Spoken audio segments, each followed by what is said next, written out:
The Lips I Didn't Kiss, written by Mac Chalak. When I reached her house, the rain had turned heavier. Through the windshield, the car's headlights scattered across the cobblestones and walls of the narrow alley, breaking into fragments of trembling light. She ran toward the car, coat soaked at the shoulders, and slid quickly inside, shutting the door behind her. I was about to drive away when she said quietly, "Wait a moment," so I waited.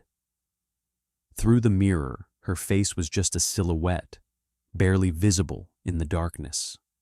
A faint streetlight filtered through the window, tracing the edges of her shoulders and hair. The shifting rhythm of rain against the roof filled the silence that hung between us. It was a silence too heavy to bear on its own, yet somehow the rain made it softer, almost human. I couldn't see her eyes, couldn't tell what she was waiting for. Every few moments she'd exhale a long sigh, and I'd try to imagine her face, the face hidden in that darkness, the voice that came from somewhere deep. I turned off the engine, letting the night sounds surround us, the rain, the echo of her breath, the quiet ache of waiting. I was waiting for her. But she was waiting for someone else. I didn't know who, or what moment she needed to arrive before she'd finally say, "Now we can go." What was it that held her there? What name? What promise? What unfinished goodbye? Who needed to appear before she could breathe again? And how long does a person need to decide whether to stay or to leave, to hold on or to let go? All these questions swirled in my mind until I heard the faint, shuddering sound of her sobs. I looked at the mirror, but before I could speak, she said quietly, "Now you can go." I started the car. The rain washed the windows clean and blurred them again. I searched for something to say. "Do you live nearby?" she asked suddenly. "Yes," I said. "A few miles from where I picked you up." She nodded. "Then you must know Eli's restaurant." I smiled. "Of course. Best steak in town. Tuesdays. Half-price wine." She laughed softly, the sound catching in her throat. I felt a strange relief. At least she was talking. But part of me still wanted to know what had made her cry. I hadn't yet seen her face, not fully, and I longed for a flicker of light to fall across it. When we turned onto a street strung with Christmas lights, I finally saw her. A slender woman, pale skin, fine features, long straight hair falling over her shoulders. Her blue eyes shimmered like wet glass. She was shivering, whether from the cold or from loneliness, I couldn't tell. We were close to the restaurant now, but I wanted the drive to last longer. I wanted to hear her voice again, to keep her speaking.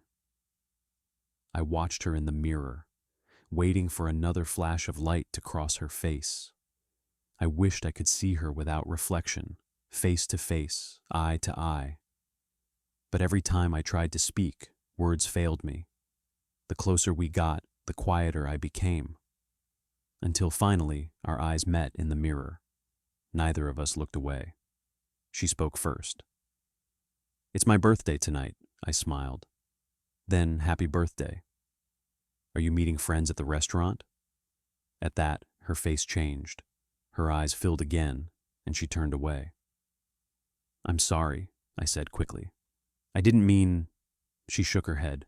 "No, it's not you," her voice trembled. "I'm angry. Angry at someone who should have been here.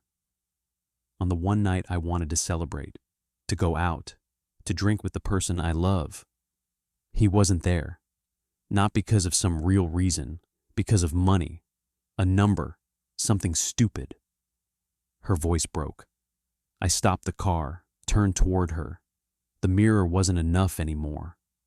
I wanted to see her, truly see her. I reached for her hand. Her fingers were cold, fragile. She hesitated, but didn't pull away. I'm sorry, I said softly. You don't deserve that. A tear slipped from her eye and traced a shining line down her cheek. She inhaled deeply, then looked out the window. We're here, she whispered. Thank you for the ride. I turned off the engine. Stay, I said. Talk, if you want. I'll listen. She shook her head. No. I should go, but she didn't move. Her hand was still in mine. She didn't pull it away. Maybe she wanted me to keep holding it. I did. She spoke again, quieter this time, as if confessing to herself. You know, people just want someone to love them without condition. Not for what they own, not for what they can give, just for who they are. Her eyes glistened again. I spent a month hinting about how I wanted tonight to go, where we'd eat, what I'd wear, how many margaritas I could drink before getting too dizzy. I thought he was listening. But this morning, a small argument over a check, over money, and suddenly everything fell apart. Maybe it had to. Maybe this was the only way I'd see where I really stand. I nodded. Sometimes, I said, we forget where we are. We live inside bubbles, until one day they burst, and we finally see ourselves again. She looked at me, really looked. For a moment, our eyes stayed locked, the kind of look that lingers just long enough to burn itself into memory. Then she looked away. I should go. Let me come, I said. Don't go in alone. Let me buy you a drink for your birthday. She hesitated. No, he might come. I don't want him to see us together. I smiled. When he comes, I'll disappear. Like a ghost, no one will know I was ever here. She was silent for a moment, then nodded. All right. At Eli's, we found a quiet corner, a small wooden table, old leather seats that seemed to sink around us. The waiter opened the wine. The cork popped. The glasses caught the light. I looked at her across the table and realized I didn't even know her name. Yet here I was, holding her hands, sitting close enough to feel her warmth. I wanted to ask her name, but something inside me stopped. Instead, I raised my glass.